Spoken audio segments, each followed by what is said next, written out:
Good day, everyone. So, welcome to another module here in Math 152, Math 171. So, today ang i-discuss natin is about pa rin sa mathematics in the modern world. Meaning, doon lang tayo muna magpo-focus for Math 152. And for today, we have the module 3 na i-discuss natin, which is solving worded problems in algebra.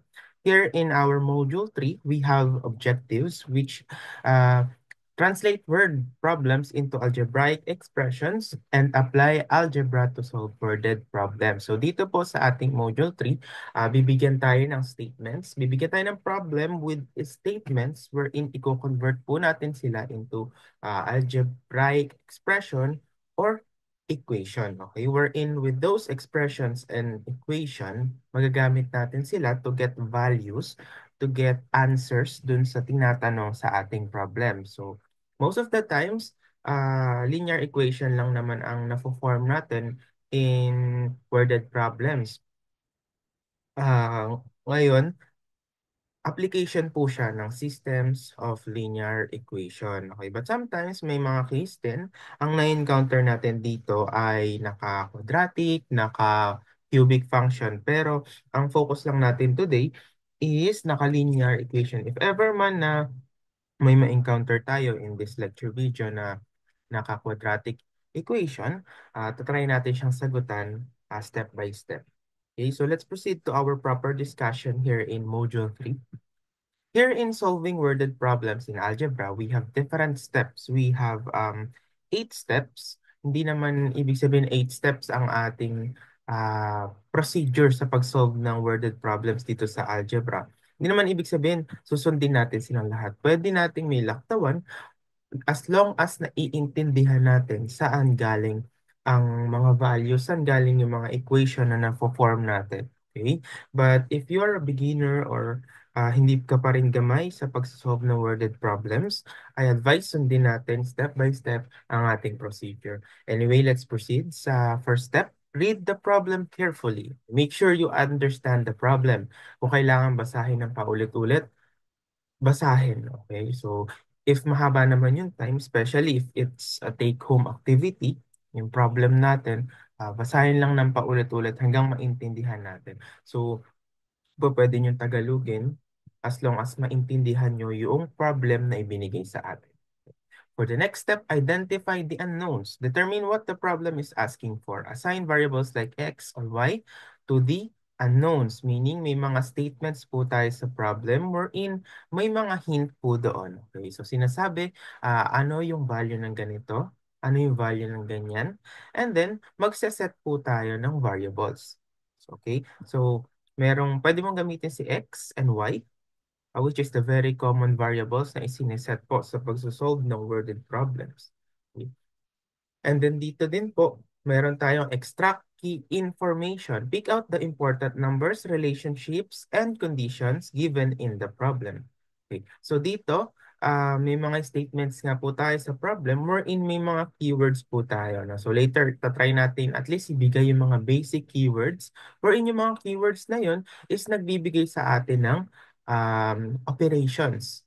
Okay, so magbigay tayo ng isa, mamaya isa-isahin natin. Ngayon kasi, sabihin natin, ang na-encounter natin na word is more than. Okay, pag more than, ibig sabihin, plus or addition. Okay, o kaya naman lesser or less than. So minus po yun. So mga ganong keyword po. No? So yun ay makakatulong sa atin to form equation. Okay.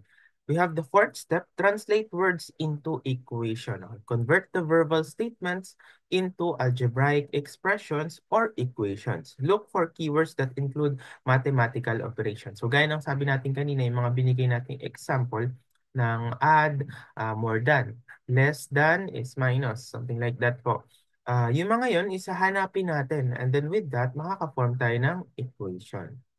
So set up the equation. So pag na-identify na natin yung verbal statement, na-convert na natin into algebraic equation or expression, nakaset na po tayo ng equation. Okay, write down the equation or equations based on the relationship or relationships and conditions identified. So reminder lang po, if you have two unknowns, okay, so dapat meron kayong two equation. Okay? Kung lalagpas naman po sa three unknowns or three variables ang sinosolve nyo sa ating worded problems, you have to have three or more equation. Okay po?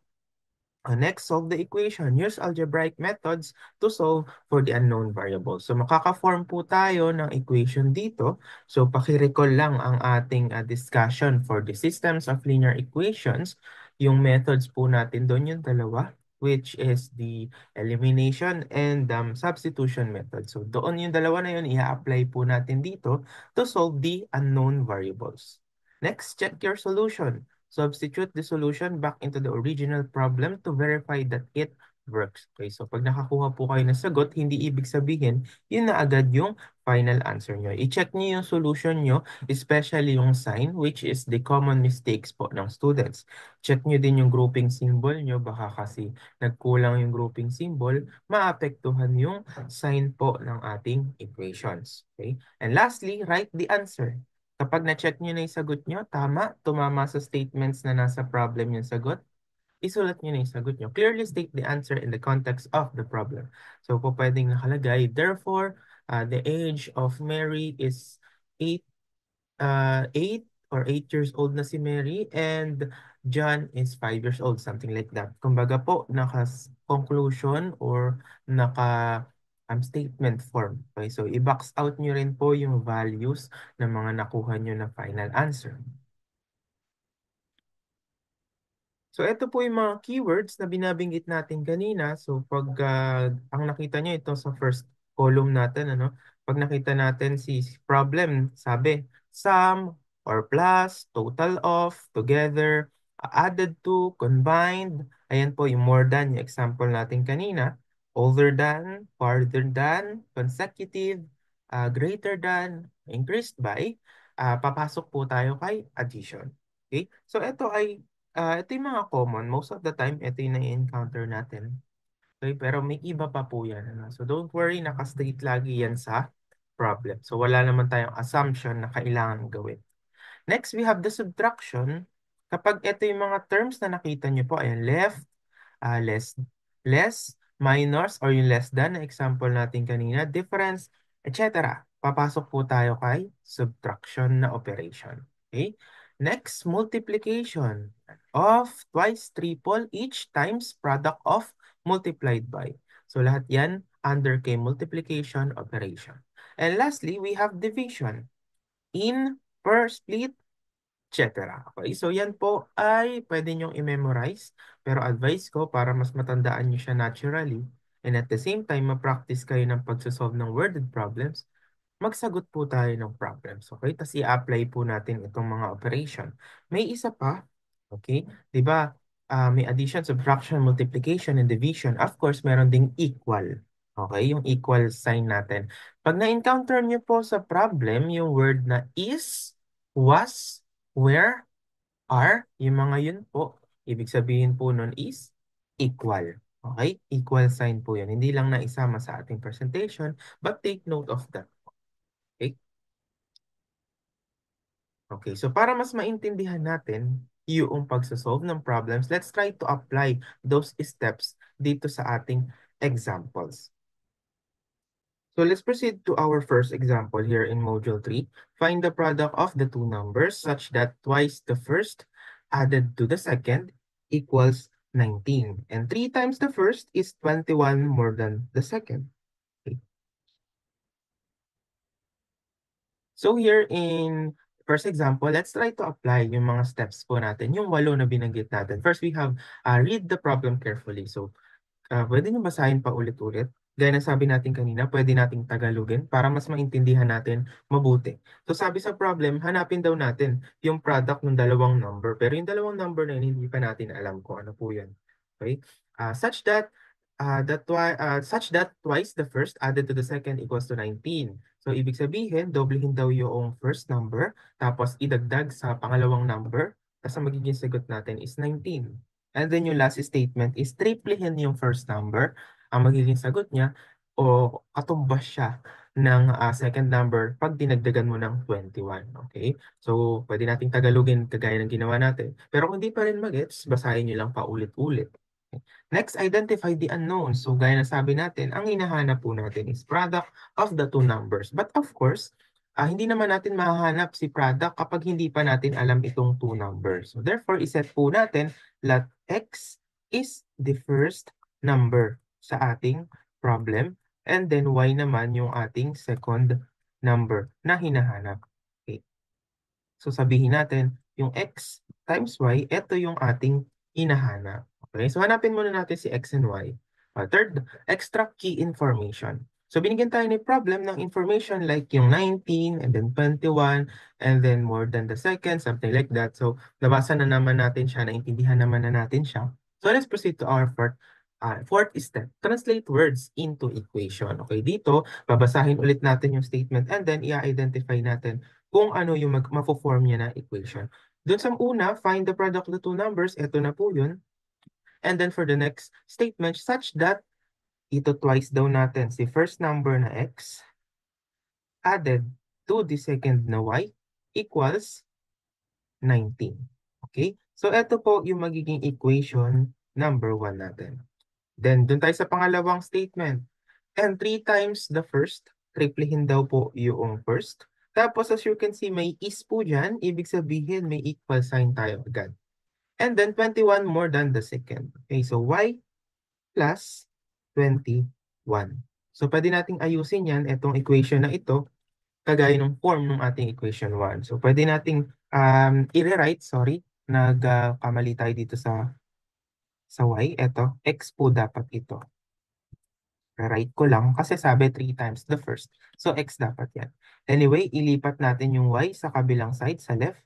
Magiging negative 21. Okay? So sabihin natin ito ay ating equation number 2. Okay. So next, set up the equation. Ayan, set up na natin, hindi ba?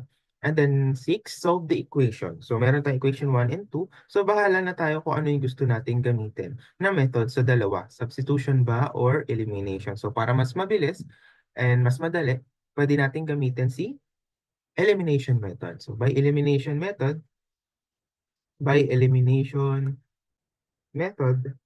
equation 1 natin, 2x plus y is equal to 19. And then we have 3x minus y is equal to 21. So ka-cancel out na natin si y dahil magkamukha naman siya. Wala na tayong dapat gawin na pagka-times. Okay, so sabihin natin yan ay plus para ma-cancel out talaga si y. So 2x plus 3x is equal to 5x is equal to 19 plus 21 is 40. So divide both sides by 5. We have x is equal to 8. Okay? So kunin naman natin si y. Pili ka na lang kung anong gusto mo sa 1 or 2 na equation para i-substitute siya.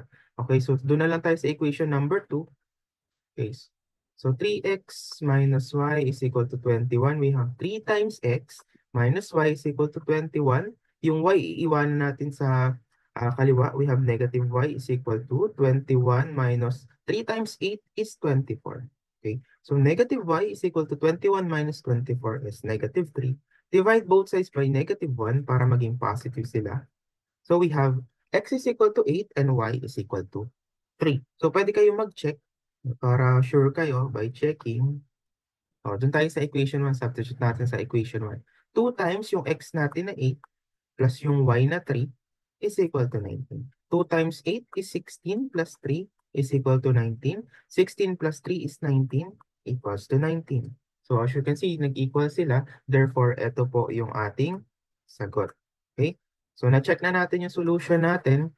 Write the answer. Okay? Therefore, yung ating product is 8 times 3. So, yung product natin is 24. Okay? So, therefore, the product of the two numbers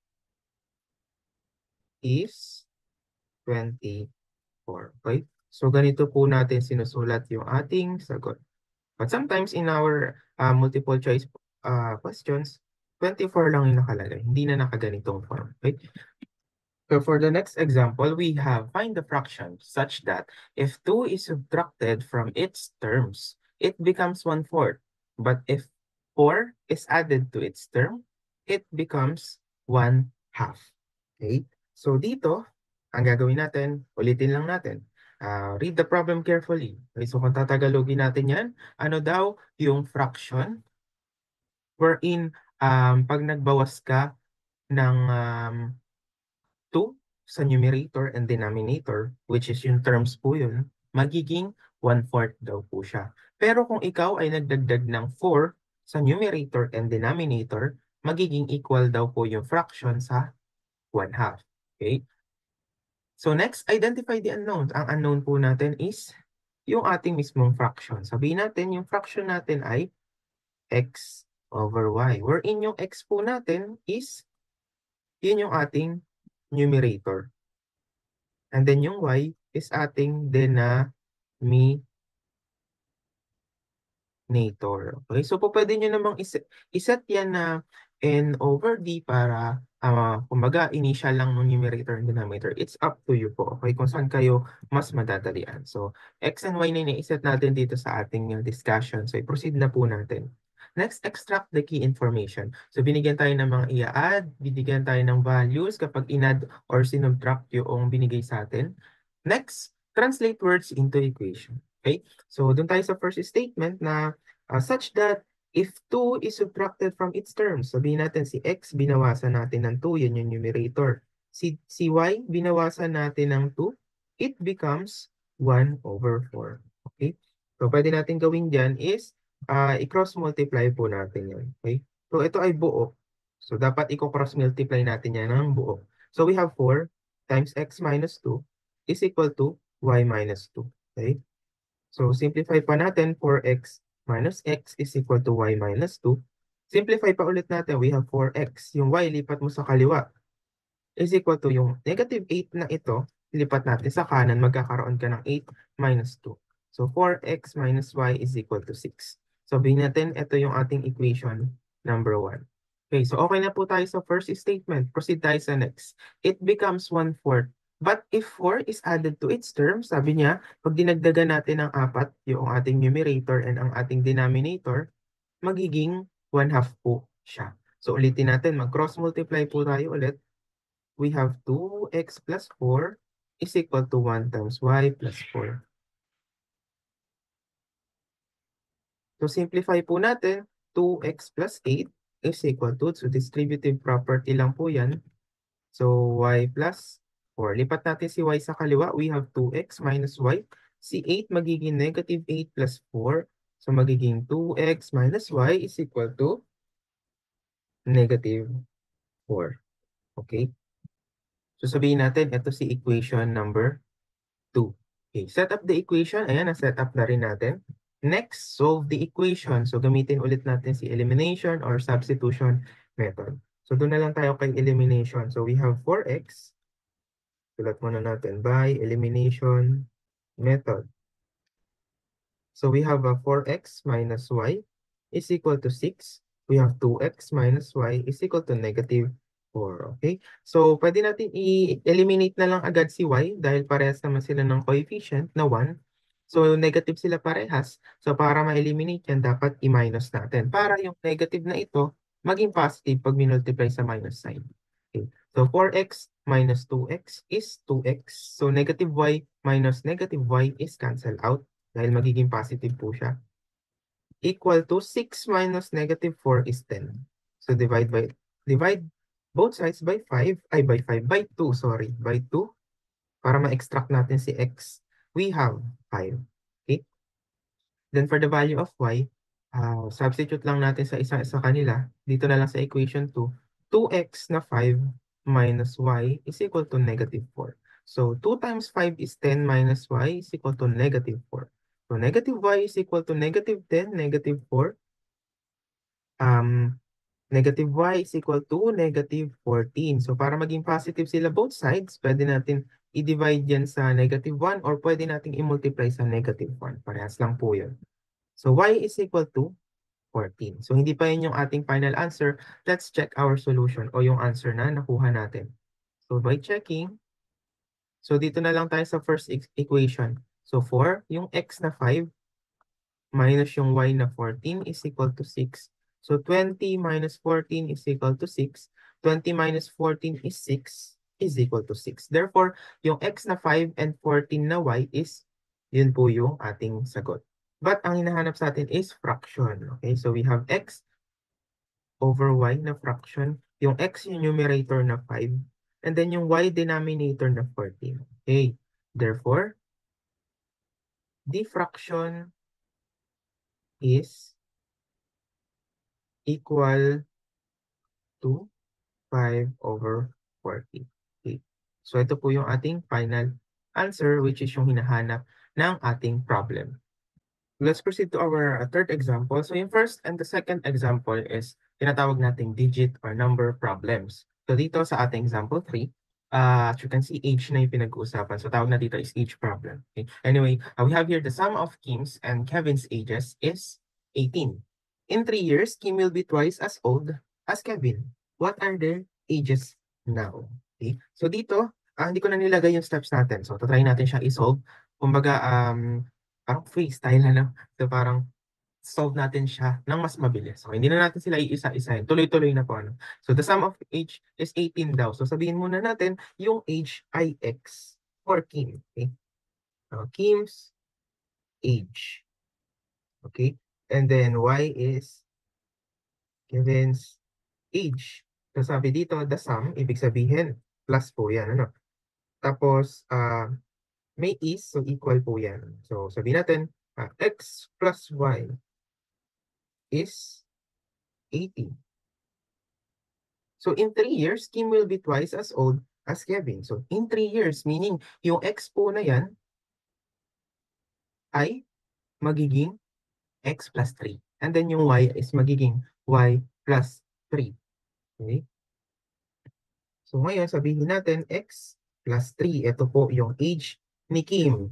So sabi, Kim will be twice as old as Kevin. So Kim will. Okay, so may equal sign. Is equal to 2 kasi twice as old as Kevin. So si Kevin is magiging y pa rin yung age niya pero may plus 3 na dahil ang usapan natin is 3 years po. Ano? So sabihin natin, ito nga palang x plus y is equal to 18 ay yan yung ating equation number 1. So x plus 3 is equal to 2y plus 6. So we have here x. Yung 2y natin, lipat natin sa kaliwa, magiging negative. Yung 3 magiging negative 3, so magiging 6 minus 3. Kaya magiging 3.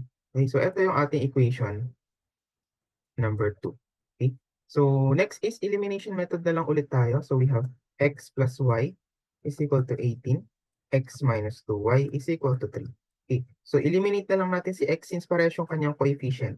So positive parehas, i-minus natin para makancel. So x minus y is 0. So y minus negative 2y is 3y. So 18 minus 3 is 15. Extract natin si y. Extract natin si y by dividing both sides by 3. We have y is equal to 5. Okay. So next, kunin naman natin yung x. So substitute lang natin sa first or second equation. Doon na lang sa may first equation. So x plus y is equal to 18. Yung x plus yung y na 5 is equal to 18. So x will be equal to 18. Lipat mo si 5 sa kanan, magiging negative. Yan ay magiging 13. So hindi pa yan yung sagot. Check muna natin kung tama yung mga values natin. So by checking, gamitin natin si second equation. So x minus 2y is equal to equals to 3. So yung x is 13 minus yung 2 na 5 for y and then 3. So 13 minus 10 is equal to 3. So 3 is equal to 3. So tama na may solution natin.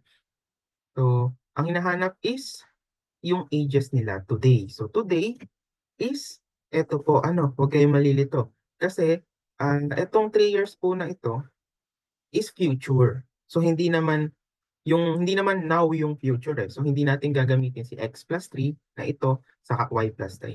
Okay? So, ang gagawin natin, yung x and y value lang yung ating i-consider. So, therefore, the age of Kim now is, siya si x value, di ba, is 13 years old. And Kevin now is 5 years old. Okay? So ito po yung ating final answer. Okay? So kung gusto niyo naman, pwede niyo gawin 13 years old. Lagyan niyo lang ng unit. Okay? Kasi hindi niyo mailagay yung statement. At least nakaganito yung sagot niyo. May unit. Kasi mamamali yan. Okay? Pag walang unit, ano ba si 5 na yun? Ano ba si 13? Okay, dapat clear po tayo. So, para hindi kayo ganun malito, okay, or I'm not sure if makakatulong sa inyo to sa pagsasolve ng age problem, pero po pwede niyo po siyang itabulate. Okay? So, pwede nating ilagay dito, ito si Kim, ito si Kevin, ayan. Tapos, pwede kayo mag-set yung sinet nyo na variable kanina, X and Y. Okay? Sabihin natin, ito yung now, o yung today, or yung present. Okay, so kayo na bahala mag-set ng inyong mga terms sa inyong table. Okay? Tapos, ang sabi kanina, in 3 years, di ba? O, lagay natin in 3 years. Ayan. So, in 3 years, of course, yung exponent na ito is magiging x plus 3. And then, yung y is magiging y plus 3.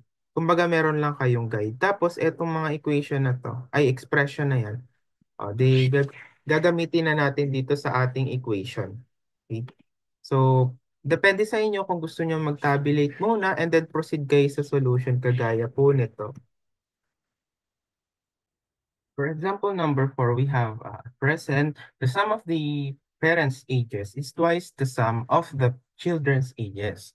5 years ago, the sum of the parents' ages was 4 times the sum of the children's ages.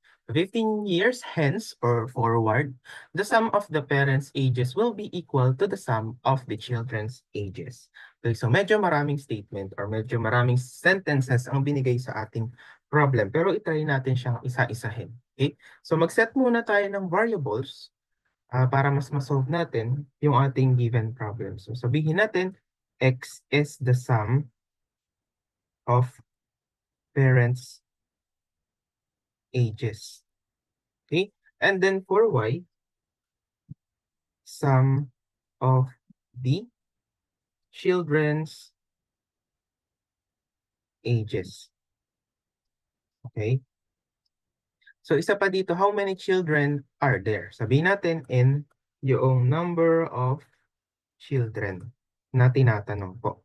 Okay, so yung kanina yung tabulation na pinakita ko sa inyo, pwede nyo siyang gamitin dito para baka sakali mas maintindihan nyo po siya. No? So, or gusto nyo naman, pwede nyo ilagay yung mga per timeline, kumbaga at present or now, ganito yung situation natin. In 5 years ago, ganito yung situation natin. So try natin siyang isolve. Ano?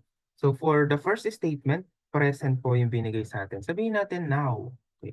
Talagay natin dito, ito yung um, sa parents, tapos ito yung sa children. Ito-tabulate na lang po natin. Okay. So, sabihin na lang natin, ito po yung now. Okay, yung present. Sige. Yung present natin. And then, we have 5 years ago. So, 5 years ago. And then, yung isa, 15 years hence. So, plus 15 years na lang lagay natin.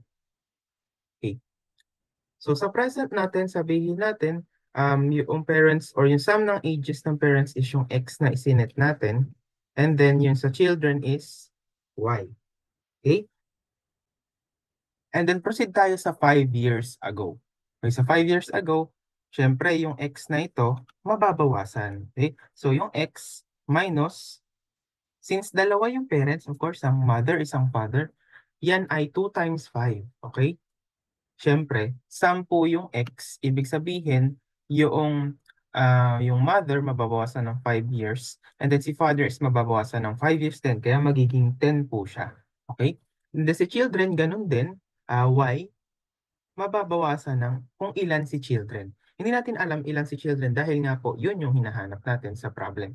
So sabihin natin, N, di natin alam yung kung ilan sila, times yung 5 years na lumipas. Okay?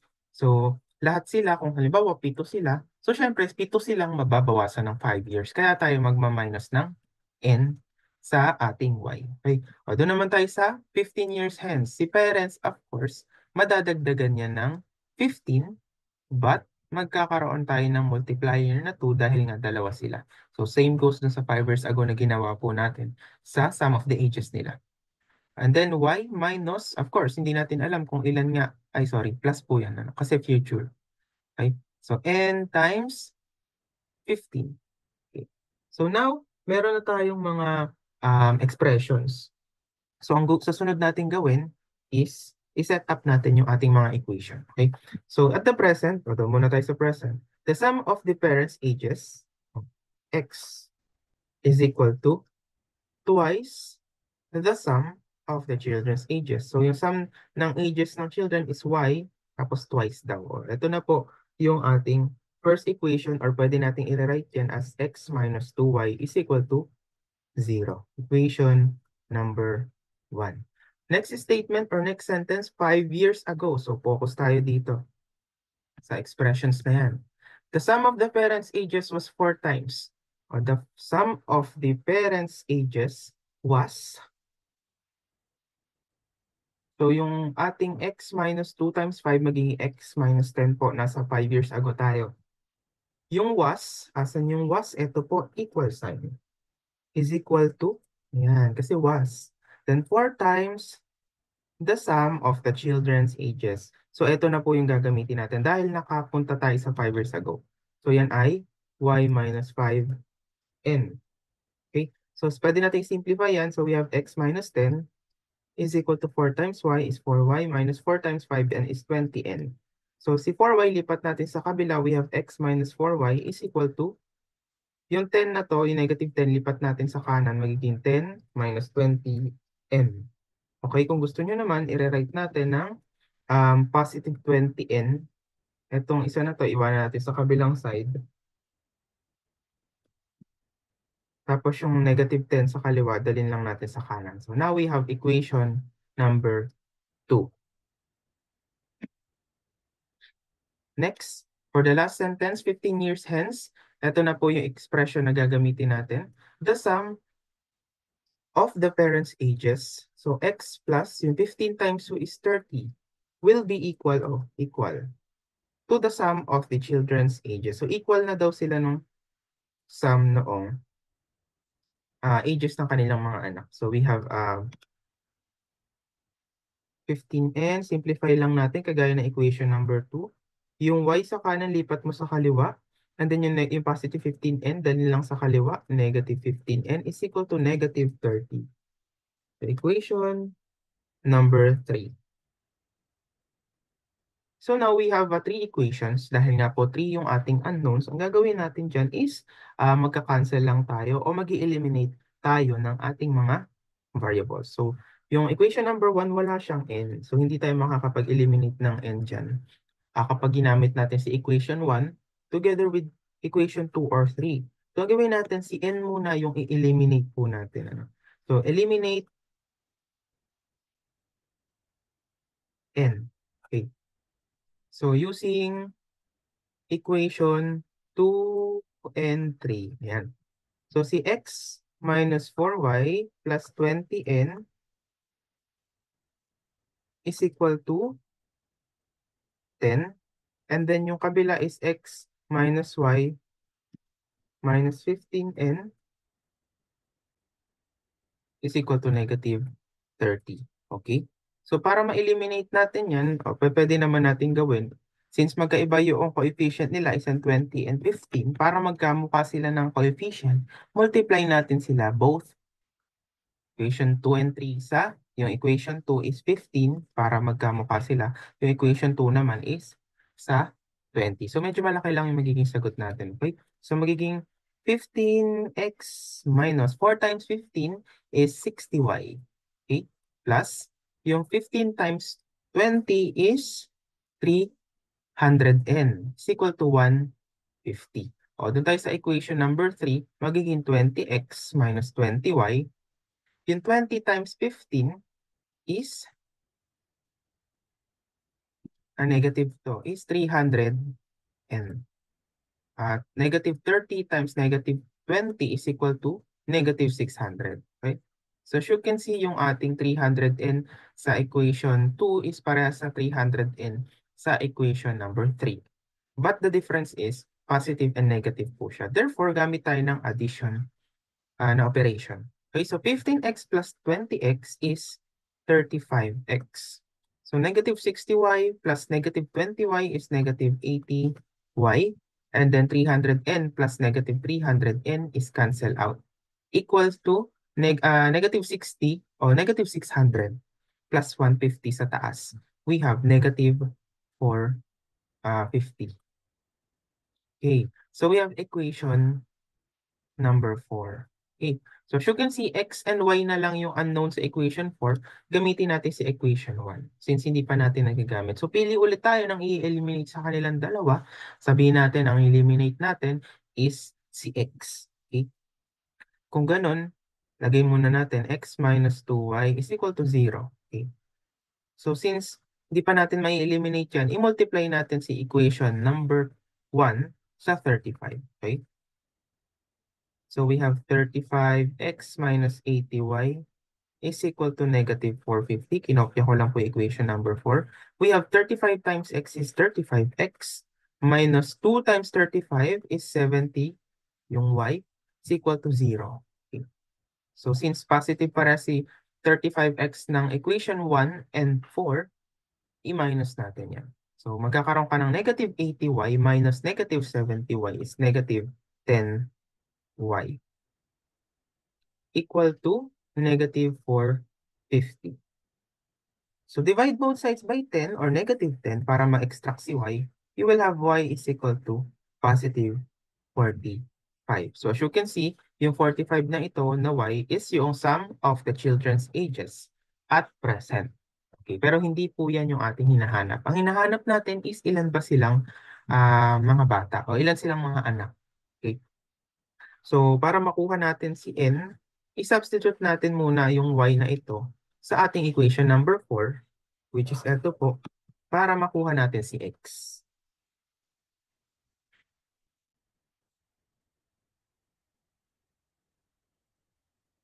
Okay. So equation number 4, i-rewrite ko lang 35x minus 80y is equal to negative 450.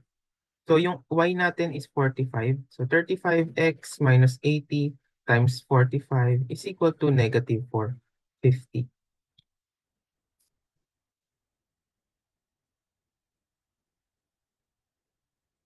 So negative 80 times 45 is equal to 36. Okay, negative. So 35x is equal to negative 450.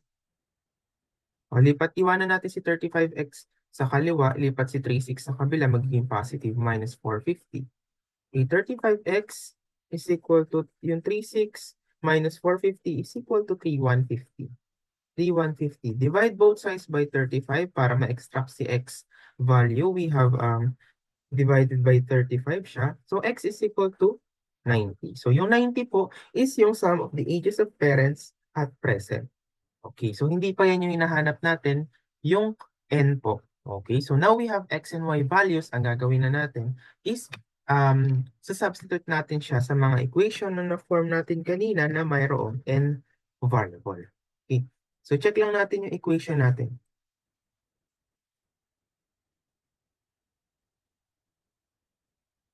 So we have equation number 2 na x minus 4y plus 20n is equal to 10. Okay, galing to sa equation number 2. Okay? So lagay natin yung x na 90 minus 4 times yung 45 na nakuha natin for y plus 20 yung n na unknown is equal to 10. Okay, simplify lang natin. 90 minus 4 times 45 is 180 plus 20n is equal to 10. Okay, iwanan natin sa left side na equation si 20n. So 10 plus 180 minus 90. So 20n is equal to 10 plus 180 is 190 minus 90 is 100. So 20, sorry. Divide both sides by 20. So n is equal to 5. So as you can see, yung n natin na number of children is nag-equal siya sa 5. Okay? So therefore, the number of children is 5. O kaya pwede sabihin, there are 5 children in the problem. Pwede naman pong gano'n. Okay. Or pwede nyo ilagay 5 children. Okay. Kung hindi nyo may ilalagay yung statement na ito, at least lagyan nyo lang ng symbol yung 5 for the value of n.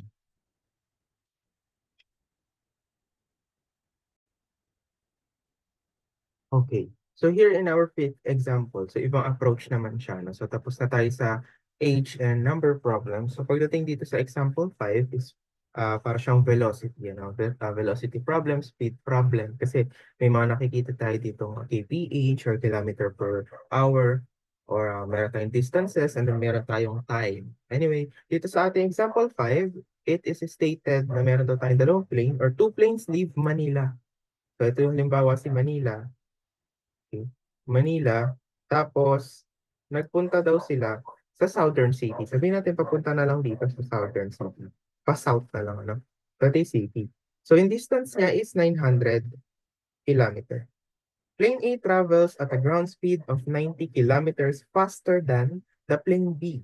Okay, so sabihin natin, V sub B is the speed of plane B. So, hindi na tayo magsiset ng another variable ng velocity para hindi masyadong marami yung unknown variables natin. Okay. So, sabi dito, a plane A travels at a ground speed of 90 km per hour faster than plane B. Therefore, yung VB, dagdagan natin ng 90 kph. Ito yung speed ni plane A papunta dun sa ating southern city. Another sentence is plane A arrives in their destination 2 hours and 15 minutes ahead of plane B. So, mas nauna siya ng 2 oras mahigit kay plane B. So, sabihin natin, T sa B is time of plane B. Okay?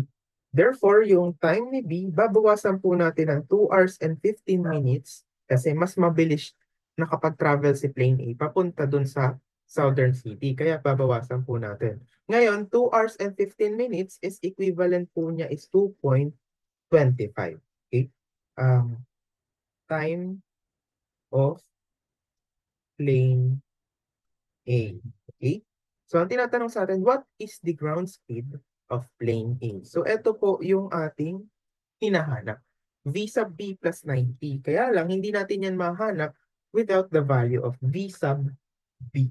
Okay, so try natin kung paano natin mahanap si V sub B or may mga dapat ba tayo munang hanapin bago natin makuha si V sub B. Okay, so tingnan natin. So we have here mga expressions. Ano? So, familiar ba tayo sa formula ng velocity is equal to the distance, pwedeng x yan, over time.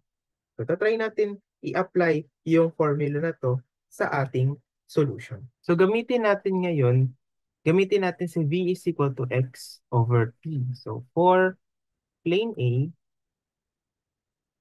si plane A, we have VB na velocity niya plus 90. Ang velocity kasi ni A, di ba, is, o yung speed ni A is VB plus 90.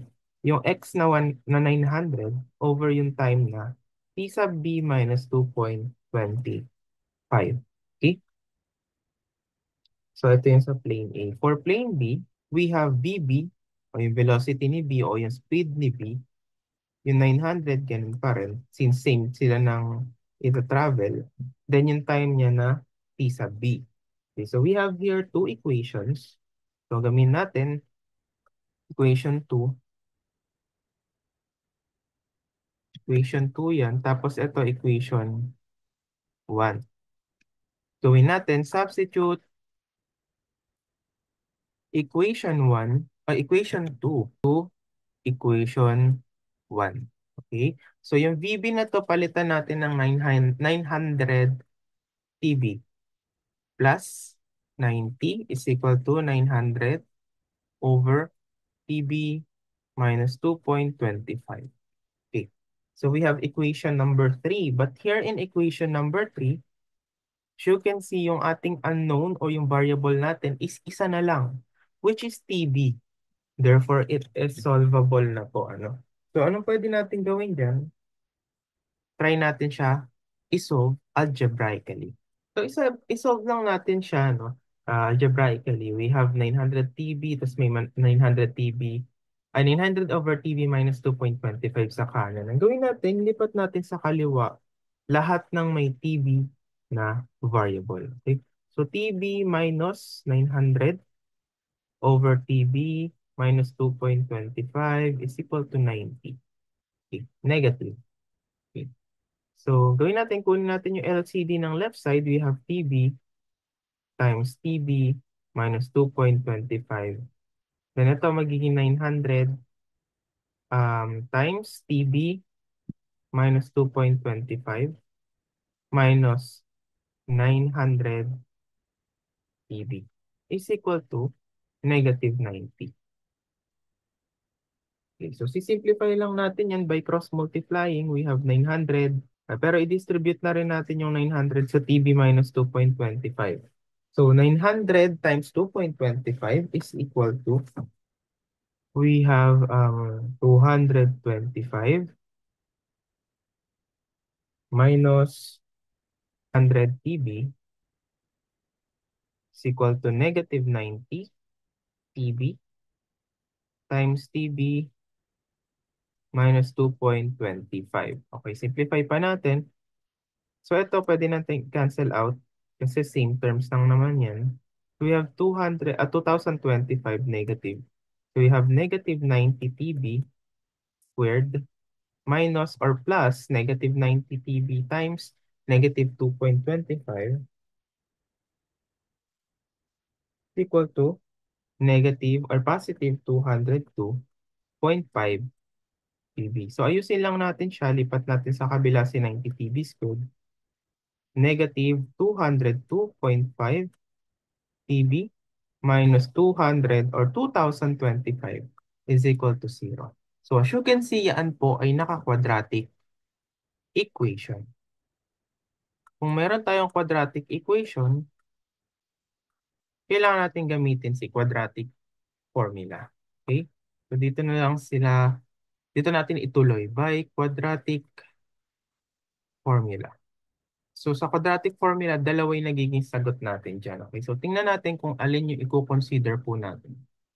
So quadratic formula is equal to x is equal to negative b plus or minus square root of b squared minus 4ac over 2a.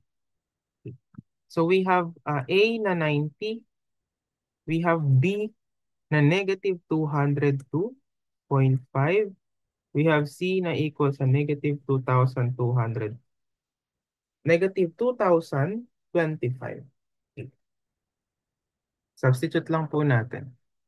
So x is equal to negative 202.5 plus or minus square root of yung b natin na negative 202.5 squared minus 4 times 90 na a times c na negative 2,025 all over 2 times 90. Okay, so we have x sub 1. Gamitin natin si positive.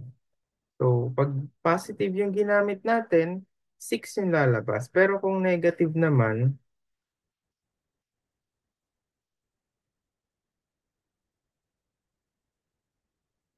negative 15 over 14. Pero ano ba kasi si x na yan? Si x po ay yung ating variable TB. Okay? So, yan po si TB o yung time ni plane B para makarating sa Southern City. So, since time po siya, wala naman direction si time. Si time ay magnitude lang. Therefore, hindi po natin i-consider yung negative value. Since quadratic equation will provide you two values ng variable, but since time po yung ina-analyze natin, we will consider the positive value na binigay sa atin ni quadratic formula, which is 6. Okay? So, TB is equal to 6. Si 6 po ba is yung ating hinahanap? Hindi po. Ang hinahanap natin dito is the ground speed or ground velocity of our plane A. So ang gawin natin, humanap tayo ng mga equation dito sa ating sagot o sa ating solution wherein pwede tayong makakuha ng value ng velocity for plane A. So for our equation number 2 kanina, we have VB is equal to 900 over TV. So ito ay galing sa equation 2. Palitan lang natin si TV ng 6. Magiging 900 over 6 which is equal to 150. 150 kph. Pero yan po ay velocity ni plane B. But ang pinag-uusapan natin is velocity ni plane A which is VB plus 90 kph which is equal to 150 na nakuha natin for V sub B plus 90. So 150 plus 90 is equal to 240 kph. So therefore, our ground velocity or ground speed for plane A para makapag-travel siya sa southern city is 240 kilometer per hour. So if you have question in solving worded problems, so feel free to drop your concerns sa ating group chat para ma-address natin agad and mabigyan ng sagot. So I hope may nakuha kayo na bagong knowledge sa ating discussion here in Module 3. And sana if you have knowledge, ma-practice po through solving ng ating mga ibang worded problems. So maghanap lang po tayo ng pwedeng isolve. So we have books, we have the internet na sobrang lawak para makapag-practice kayo and ma-apply nyo yung diniscuss natin for today. So that would be all for our discussion for Module 3. And thank you for watching and listening.